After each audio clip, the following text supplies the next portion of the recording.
Hey everybody, and welcome to MaMa LiveTalks. These are our monthly conversations with artists, thinkers, creatives, activists across the world who are speaking and thinking about what we do with art in a world of crisis.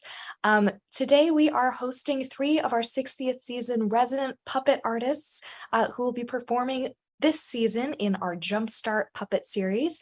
Here to introduce them and talk a little more about that is Denise Greber.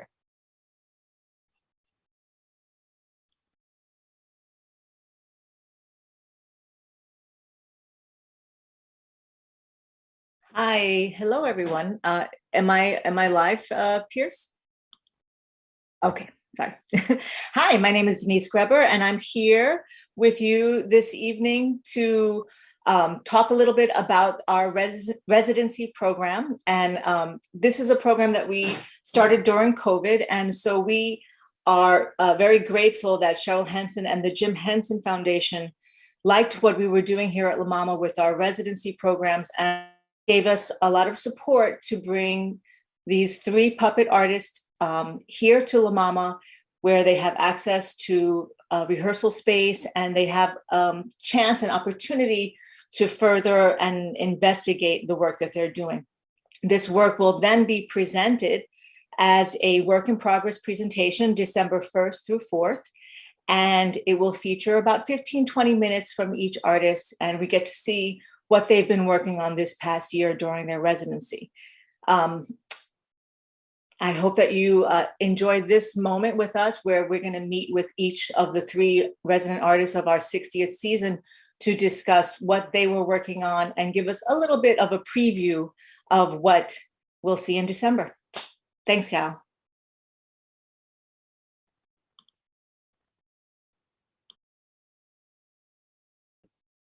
Thank you, Denise, for introducing our artists and for all that you do to make this, all of our puppetry programming at La Mama so wonderful. First, we would like to welcome Maria Camia. Hi, greetings. Hey, Maria. How are you since I spoke to you moments ago? I'm great. I feel good. Happy to be here. Thank you, We're Denise. happy to have you. Oh, thank you. Maria, everyone, she is a puppeteer, an artist, a visual artist, a hypnotherapist, Reiki practitioner, among other things. I'm sure there's more. I would love to hear from you a little bit about how you describe yourself as an artist and the universe that you work in. Oh, okay.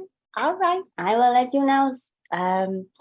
So yes, my name is Maria Camia. I would like to say thank you to Denise and Federico and La Mama for having me in this residency.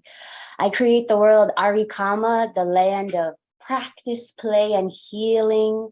This is the center of my work. I create within all bounds of arts like plays, puppets, social media videos, animation, music composition, songwriting, and spiritual clothing, with the challenge to create a community that focuses on more breath, more awareness, more fun, and more abundance. Like, how can we practice play in this ever-changing society through the visual to come back to the self?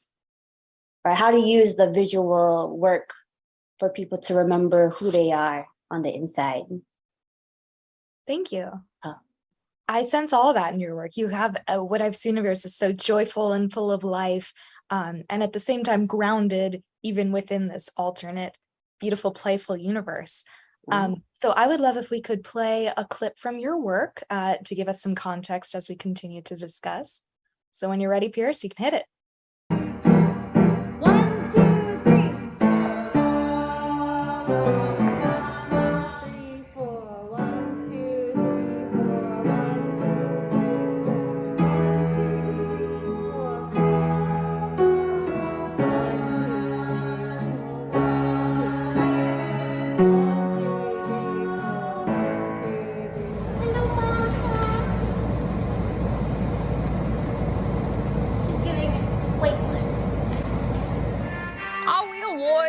Of the night or of the light.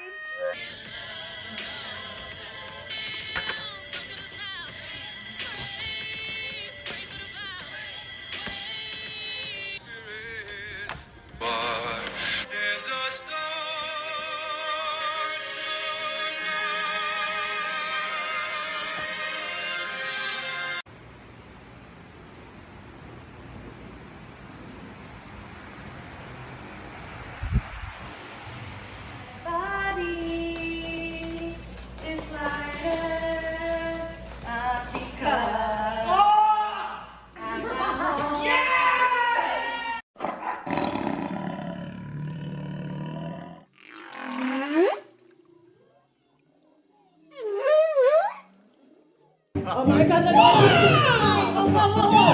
Marcella, when he's always be strong there. Whoa, whoa. Yes, yes. Oh, it's a left.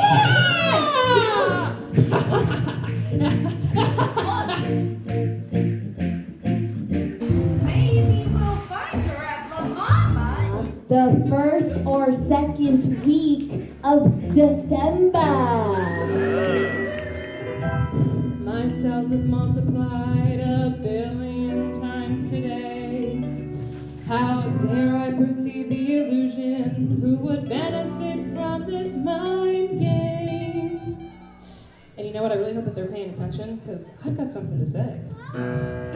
Thank you, abundance comes back to me, multiplying, millionizing, for have all that I need. Abundance.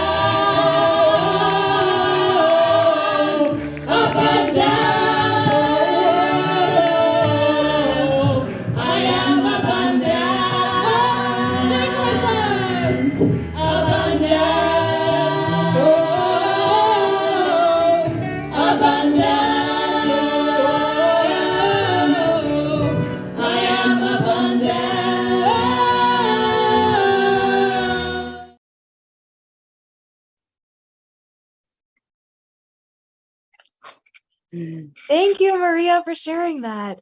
I have so many questions for you, mostly with how can I live in that universe all the time, because it's so beautiful. But can you tell us about the Arikama universe specifically? Because Maria has created this entire world in which your puppets and your art exist. So how did that come to you, and how do you continue to populate it with ideas and characters and stories? So it starts with these two flower humanoids named Ari and Kama. Ari Kama is a play off of my name, and these two flowers just come to me like through like astrology. My moon and sun are Aries and Libra, so they're like opposite of each other. But there's this whole mythology of the world where everything is backwards. So the potatoes are gods. It's like why things are the way they are now. Why do we eat potatoes? Because in this world, potatoes ate us. Or why do the bees work for us? Because the bees killed all of the flower humanoids. And then in this world, the humans mated with the flowers. So there's a lot of nature, very connected to nature vibes in Arikama. And the world also is like a connection to my own body. There's different worlds that also align with the chakras. The middle is the theater. So instead of a church bringing everything together, it's the theater that brings everyone together. And there's an Arikama calendar with 13 months, but instead of months, it's parts of the body, so that during that month, you're just reflecting about yourself or going more inward instead of always looking outward. And so the world, it's very generational. I did a show last year where it's like 6th generation Arikama, but now I'm just working within like the 1st generation of the child of the two flower humanoids. It's also very like women empowerment. There's not that many men. Oh, there's also potato people. It's a lot. It's a lot of mix, a big salad. I love that. I love women empowerment and potato empowerment. I see so much. You talk about play and healing as these forces for good in your world and your work. And I'm curious how, what role you think play has for people of all ages in art, because it's not something we get, I think, as much of as we age. Oh, yes. I feel like play is taken away from us. It is as if we are not allowed to play anymore, when I feel that it is the artist's job to continue to play while everyone is just being stuck and like glued down into these monotonous roles. I feel that when you play, you're allowing possibility and allowing for us to like grow out of the pain, grow out of the hurt that we're all so stuck in. And then I always have these characters with like 2 layers of eyes. So then the second layers of eyes is like your higher mind and how to connect with a higher way of thinking, even when you're feeling completely depressed or beaten down.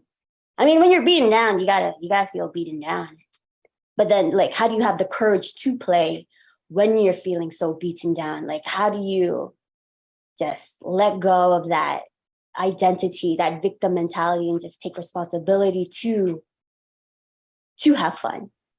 Like, it is a responsibility to have fun because the world is so what it is. I think that's a beautiful thing, to take fun seriously in that sense. Which leads me to my other question, which is you can describe this better than I can, but you're working in hypnotherapy and Reiki and sort of body healing and reflection. And how does that inform your world of play and your world of art? Oh, so I don't want my work to be just about like bypassing the tough feelings, because they're absolutely valid when you're living in this world.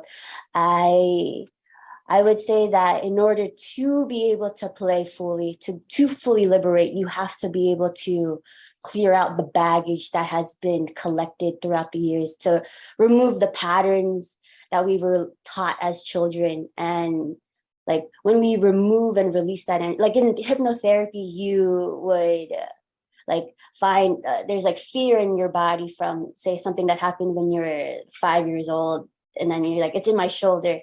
And you say, is it you still want to hold on to it, or you want to release it? So you can release it out and then put something more useful. So if it was like fear, or like fear in the shoulders, you could put unconditional love. And then there's like an energetic shift that happens to my clients. But where am I going?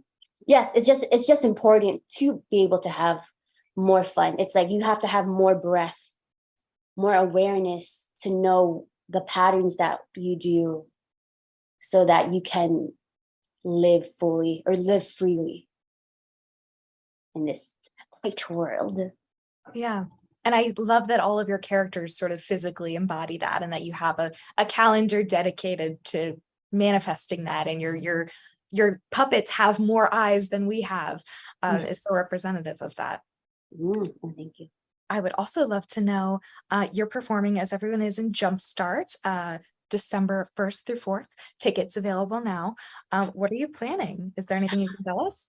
I'm working on a show called The Healing Shipment. It's a play I wrote in grad school, Sybil Kempson's class at Sarah Lawrence, but I'm editing it a lot. It's about a granddaughter who is in search of her mother, who's lost in the past, and her grandmother who's lost in the future, and has to bring them back to the present moment. So it's like the premise is how to face your now to have, it is the fun, the now is fun. The now is fun, because both of them are like being regretful or being too like futuristic. So they have to come back to the present moment. And it's all set on a spaceship in space. And I'm reading this book called We Are the Arcturians, and it talks about this higher extraterrestrial planet called Arcturus, where they have a spaceship called the Athena. And if you have an open mind, you can just fathom if this is a thing.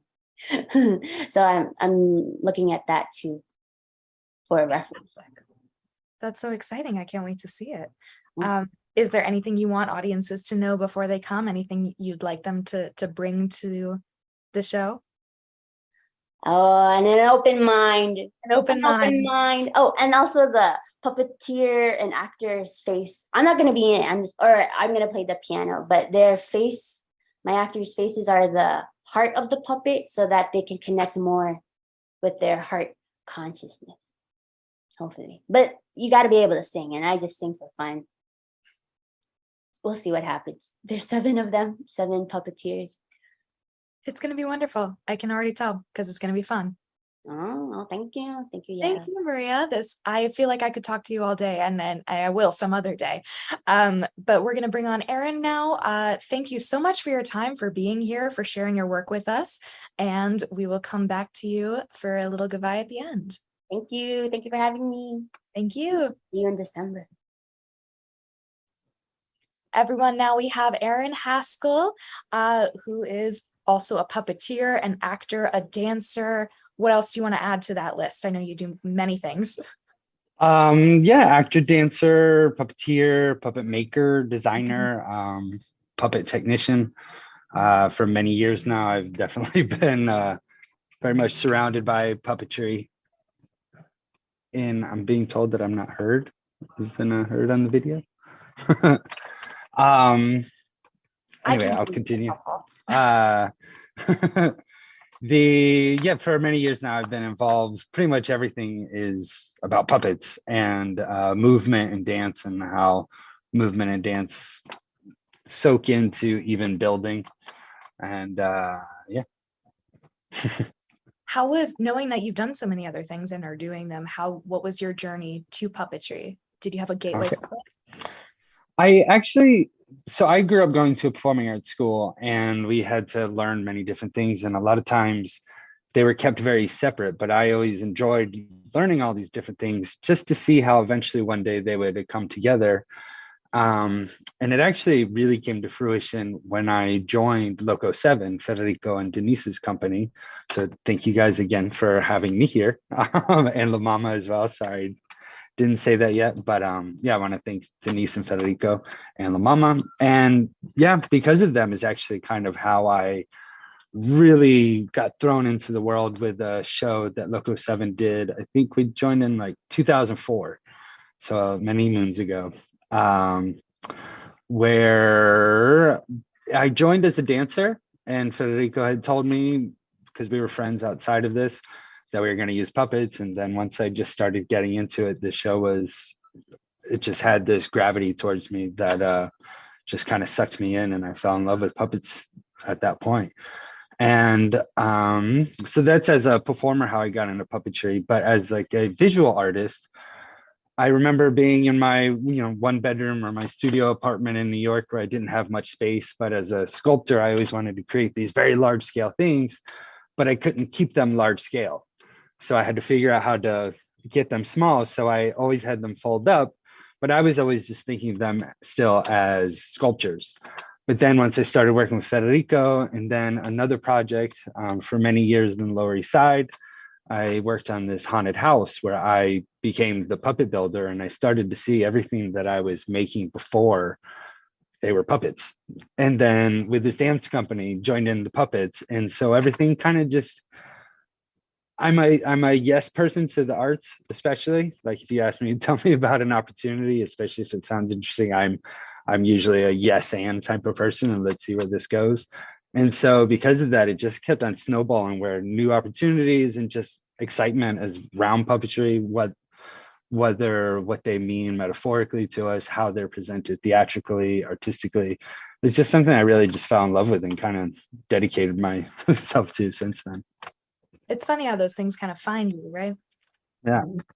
And it has to do with a lot of the work that I create is I work from a lot from inspiration, is what I call it. I mean, I know everybody finds moments of inspiration, but whether it comes from a dream or something, walking down the street and I see something that just kind of hits me, or another show, and then I just kind of pause and take the most like basic aspect of that thing and kind of investigate to see where's that come from, which is even kind of how the show that I'm working on for La Mama for this workshop came about as well. It came from a moment of me building a puppet, a wolf, and I can even show you.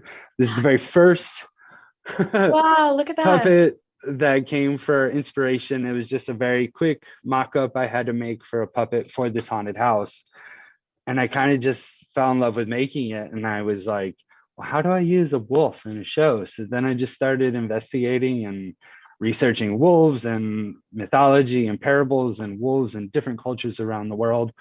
And you really find how much the world really is connected, especially through our old tales and stories and parables that we try to learn from, grow from. And it all came from that, just from making a puppet and being like, I want to make more of that cool thing. And then seeing how can that expand to make it meaningful as well? I was going to ask, and we're going to see a clip from your work in a moment, but is it often the case that you will start with a puppet and then create the story around it? Or is it sometimes finding the story and populating with puppets? I think with this show's, I think it varies, but it always comes originally from a pop of an idea. So this one definitely came, the idea for this show originally came, like I said, from building this puppet for this haunted house. And then it expanded from that. Otherwise, I have another show that I'm working on that really came from a dream. I had a dream one evening, and it just kind of was so intriguing to me, this story about what was happening, that I was like, what does that mean? And how do I investigate those meanings in real life to how they connect to us, and how did it connect to me, but how does it connect to others? Because a lot of my work also has to do with community and working as an ensemble. I mean, everybody likes to be the star sometimes of a show, but I think I've really found a lot of gratitude and how do I say it, like just general more enjoyment when the cast is a full ensemble, including musicians and the director, and everybody just kind of plays their part. No one is specifically over each other or anything. It's just kind of how everything is purposeful and useful is a phrase that I use a lot as a minimalist artist. I try to use things that are purposeful and useful to get my point across. Yeah, which is also, I think a lot of people would say, a tenet of engineering, which is you're a master puppet engineer, is what I've seen and what folks in the community have said as well. So let's take a moment and watch some bits of your work.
The unending cycle of life spins on our planet as thousands of species live, adapt, or die.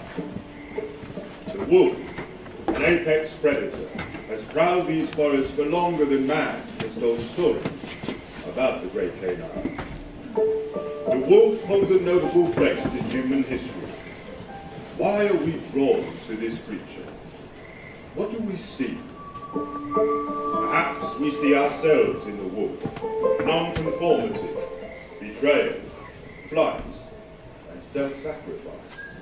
Unorthodox hunting skills and stamina forged in adversity, the young wolves stalk with ease and are now effective hunting partners.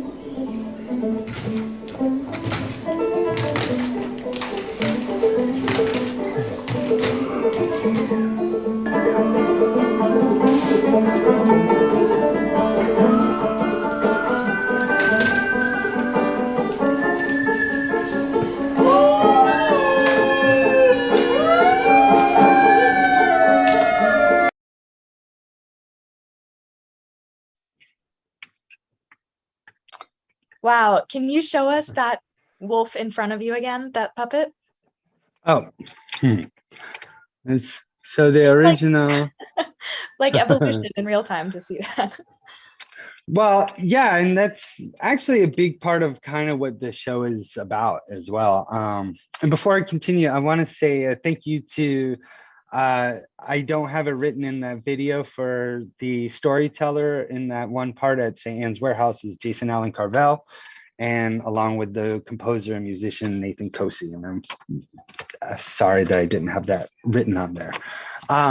But back to the thing. A lot of the show. No, sorry, ask your question again. Oh, I was just commenting on how miraculous it is that you had that little prototype that expanded into such a deeply technical moving wolf puppet. Yeah, I mean, it is, I've actually, through the further evolution of developing the show, I've actually scaled back even more, which has then started to become a development of kind of what the show is. And I can say a little bit about what the show is about. It's called The Pact. And the haunted house that I originally spoke of, that was all the way back in 2010 when I originally built that puppet. And then I had an opportunity to be an artist in residence at St. Anne's Warehouse, where I started developing the show for a year-long residency as well. And so that was in 2015. And so now we're in 2022. It's gone through a big phase of what it's about.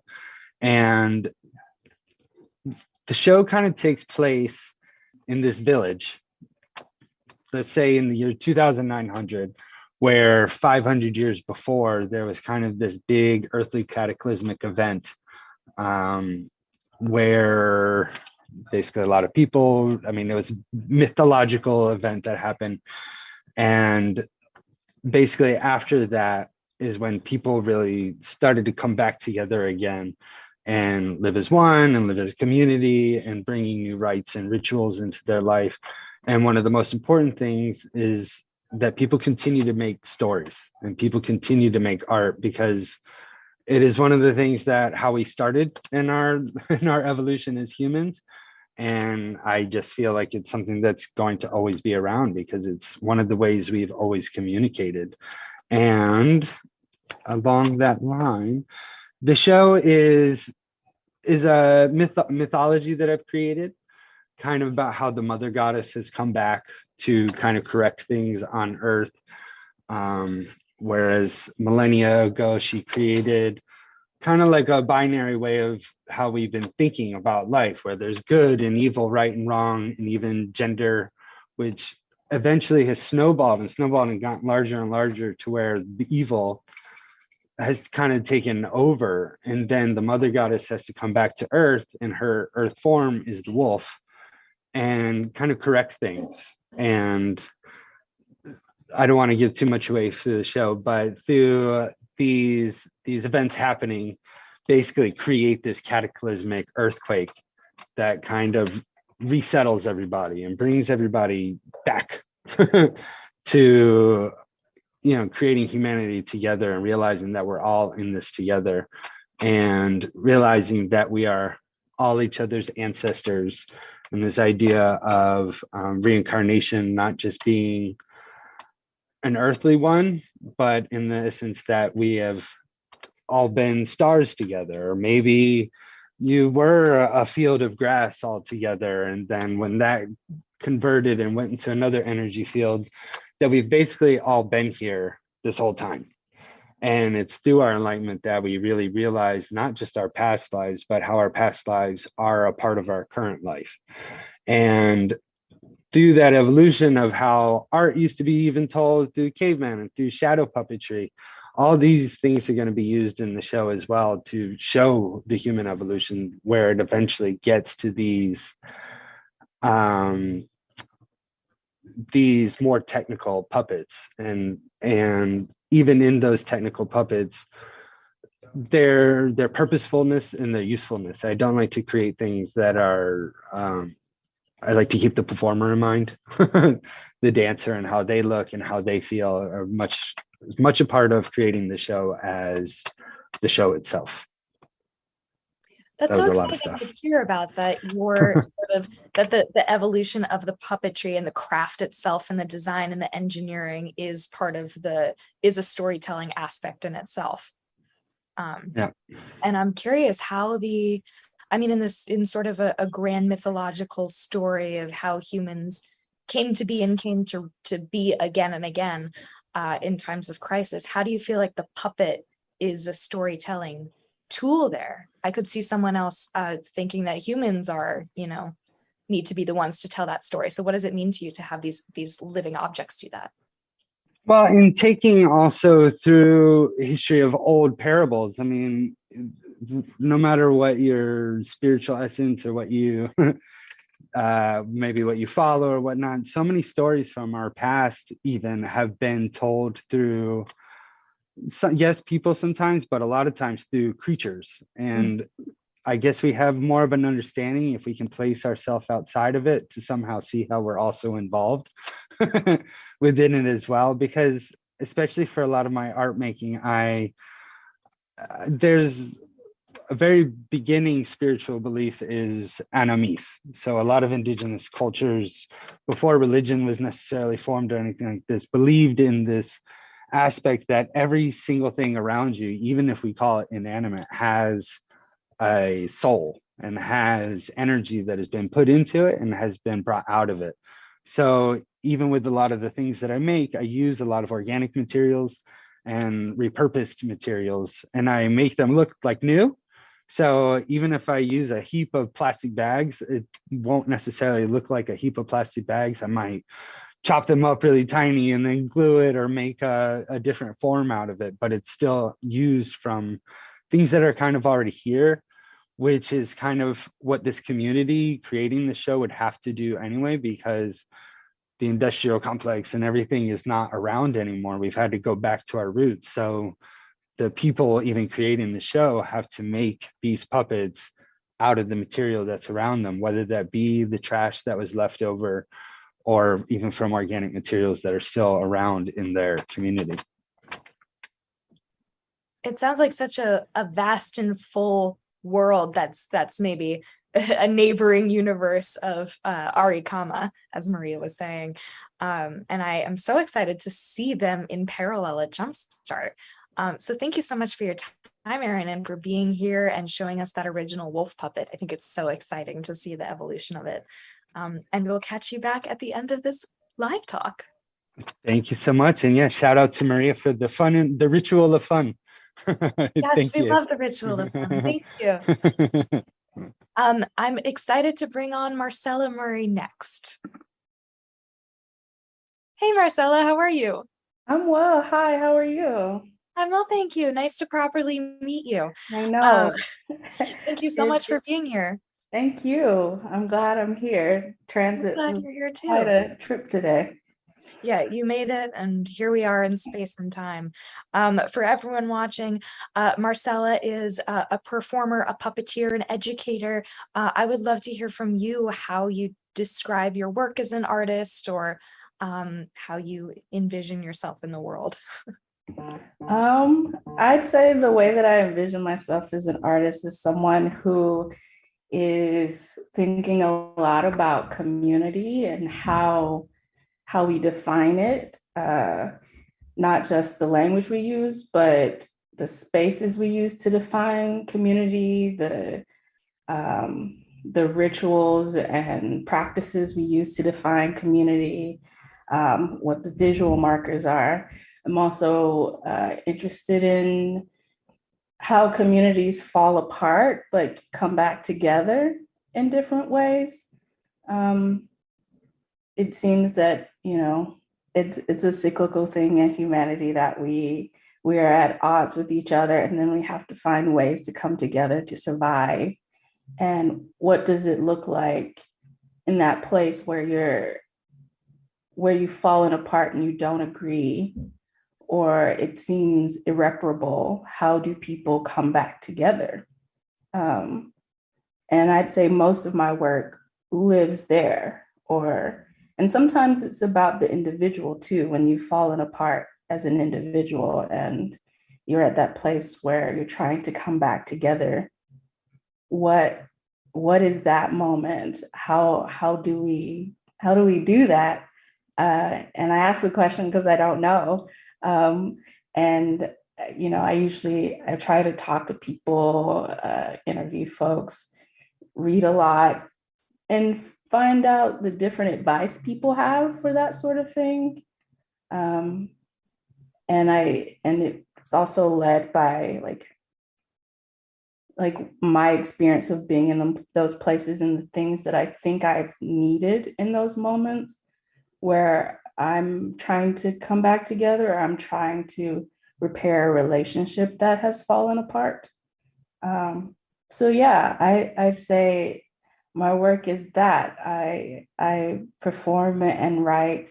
Most of my work is led by writing, actually. I tend to write first and then make everything around that. And I really enjoy working with other people. I'm often, like, even if I write, I bring the text in and I ask people to devise around it, because my perspective is one thing, but the way people interpret my work or the way different things strike others differently is another thing. And so I'm often very interested in how something that means one thing to me means something else to another. And so I'm deeply invested in the collaborative process as well.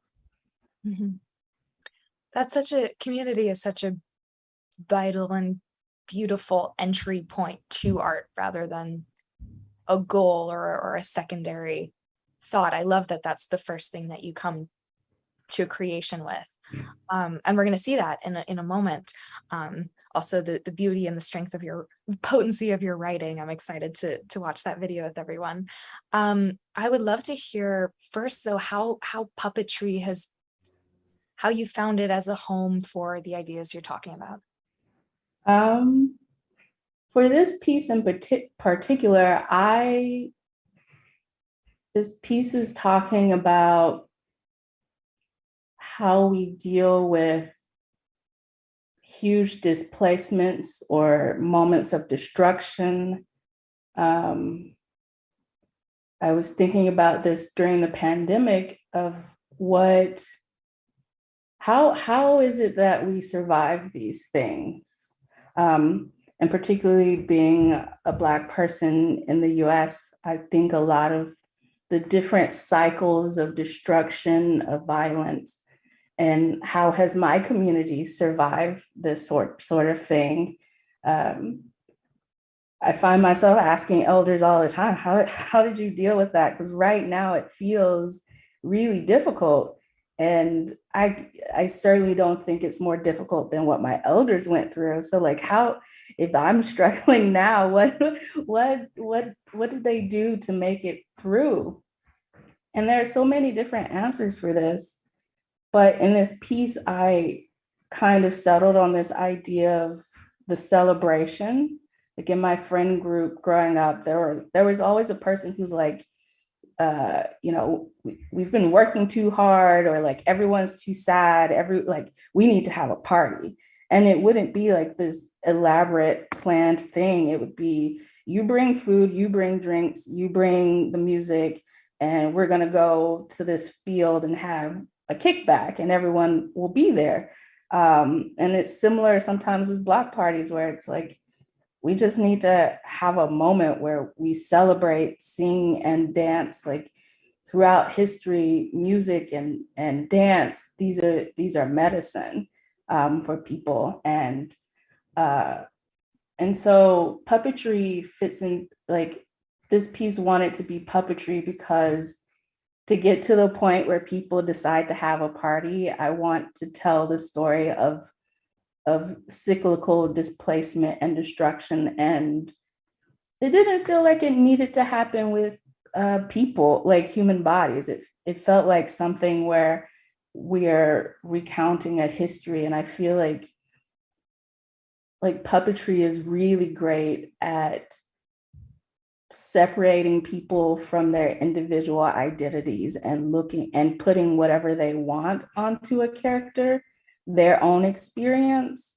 And so I'm speaking from a very particular experience, but I think lots of communities have experienced displacement and destruction. And so I think puppetry is great because, you know, for me, I'm making a piece that's talking about, like, alluding to Lake Lanier, which is a reservoir that's like created by flooding what was an all Black town called Oscarville near Atlanta.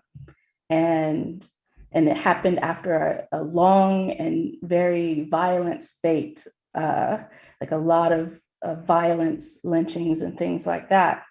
And that's like that's the inspiration for this piece, talking about how this group of people made a community when, you know, when they weren't really accepted in other communities, and it was taken away, but those people and their descendants still survive on and thrive in some way.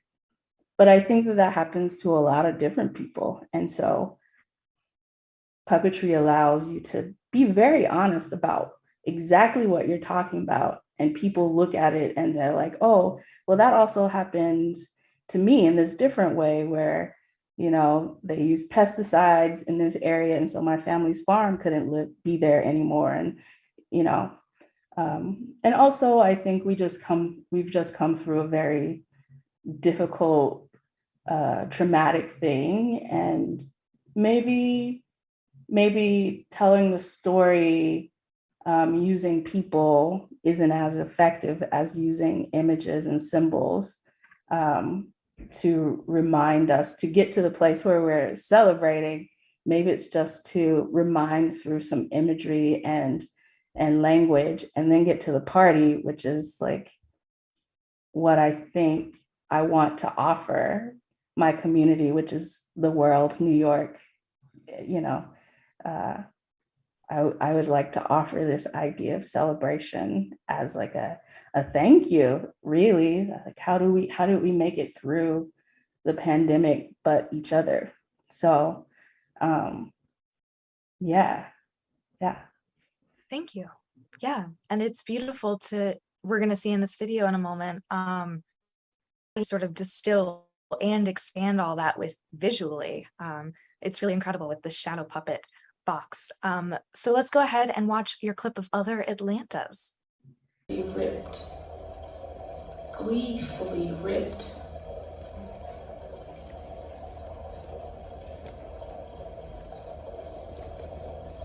Lock it away. Put it away. It's not for now. Maybe not for later either. I don't know. Can I ever know such a thing? When the screaming inside won't break all the fragile bits, when the crying won't flood it all. I don't hope to say I could swim. I would obviously have to try. Turn your hand, scoop it, throw it. Turn your hand, scoop it, throw it. Turn your hand, scoop it, throw it. Turn your hand, scoop it, throw it. Turn your hand, scoop it, throw it. Lock it away. Put it away.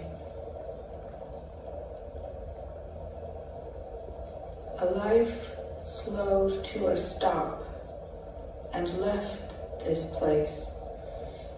And yet we are only concerned with the pace. That life left before you needed to move through it.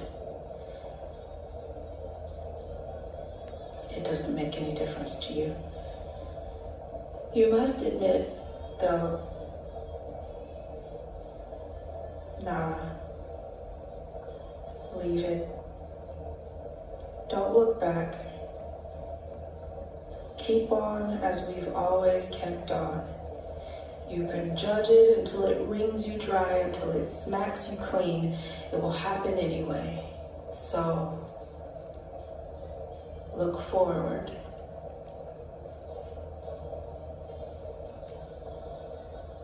Oh, but I miss the beautiful dust motes and lazy, decadent Saturday morning light. Mornings where daydreaming is set to the music of home and country magazines.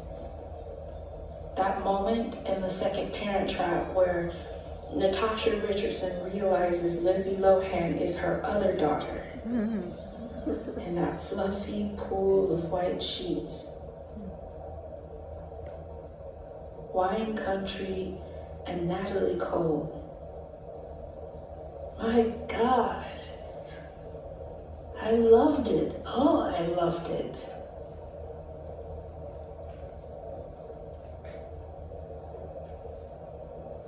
It's so dirty here now.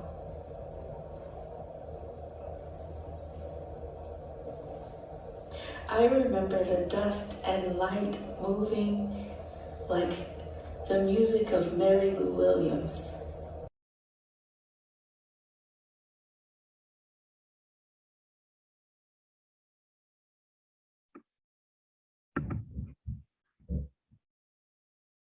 Thank you, Marcella. That piece is so gorgeous. And it's, I mean, your writing is incredible, but also the way that you're telling a story about displacement with displacement by putting yourself behind the shadows, and we can just see your face a little bit. Is this the piece that you're going to be sharing during Jumpstart, or can you tell us about that? Yes, this is the piece. I've been continuing to develop this shadow section, and I'm also working towards building it into a 3D section so that it also fills out into the space. And I hope to continue on in this reflective vein of having to watch it happen over time and it not stop. And then what I really want is the reveal to be that even though no one stopped it, those people, the communities that went through this displacement are like celebrating. Like there's this line in the text that's like, my people are mermaids and shit. And it's like, it's because I have this idea that there's a party under the water. And, you know, maybe not literally, but this idea that when we're in these moments, the ways that we've made it through have been to continue to invest in each other and celebrate with each other what we do have. And that doesn't mean that you don't work towards like fixing problems or like ignore them or something, but that there are things that we need emotionally and spiritually to survive really difficult things, that it isn't an austere thing, survival. Like, I think sometimes when we think of surviving difficult periods, we think of austerity, of like how we limit what resources we have so that they can be stretched out over a longer period of time. But there are other things that don't have to be that. Like, you know, if food is limited, then food is limited. But a person who likes to sing and is willing to sing, and a group of people who like to dance with each other, like that isn't limited. These moments of like trying to have joy with each other, that isn't limited. And so, yes, I am continuing working on this piece and writing more, developing the transition from just this history section of reflection of the destruction and pointing to the idea that it's cyclical, rebuilding and destroying and rebuilding, and then going to the place of like, what makes you want to rebuild? Like, what is it that makes you think it matters? And I think that's people and the little bit of joy we can get with each other. Yeah. And when that next generation comes to us and says, how did you get through that? How do we respond with as much joy and community and love as we can? Mm-hmm. Yeah. Thank you so much, Marcella. I love hearing about your work. I'm so excited to see it in Jumpstart. I would love to welcome everyone back on for a final goodbye and to note how incredible, you can come back on, everyone, how incredible it is that everyone is sort of working in these similar modalities of world reconstruction and rebuilding and imagined futures that are, you know, sometimes apocalyptic and sometimes more beautiful than our own. And how do we get through those cycles with joy? It's wonderful. Denise, I'll hand it over to you as our puppet director. Oh my goodness, I'm so thrilled to just have experienced that moment with all of you. Thank you so much for sharing with us, you know, your little 15 minutes preview of what's to come in December.